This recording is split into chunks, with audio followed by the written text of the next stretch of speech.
កន្លែងនេះបើយើងពិនិត្យអំពីរដ្ឋធម្មនុញ្ញឆ្នាំ1993ត្រង់មាត្រា31អញ្ចឹងការធ្វើបណ្ដឹងអាជ្ញាការចោទប្រកាន់របស់តំណាងអัยការគឺអត់មានរើសអើងទេមិនមែនថាអ្នកហ្នឹងអ្នកមានអត់ចោទប្រកាន់អត់ទេអូអ្នកនេះអ្នកក្រចោទប្រកាន់អូអ្នកនេះសអត់ចោទប្រកាន់អូអ្នកនេះខ្មៅចោទប្រកាន់អត់ទេគោលគំនិតនៃបណ្ដឹងអាជ្ញាចោទប្រកាន់ឲ្យតែមានបទល្មើសមិនអញ្ចឹងន័យនៅក្នុងមាត្រា2មិញនោះកថាខណ្ឌទី1ពិនិត្យ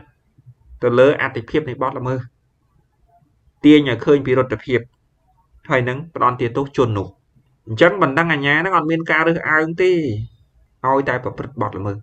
ហើយបទល្មើសគឺមាននៅក្នុងវិធានព្រហ្មទណ្ឌជាធរមានអាចនៅក្នុងក្រមព្រហ្មទណ្ឌឬក៏ច្បាប់ដោយឡែកផ្នែកព្រហ្មទណ្ឌណាមួយហើយអាកន្លែងគោលការណ៍ហ្នឹង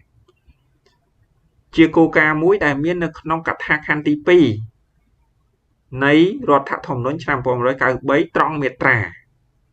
31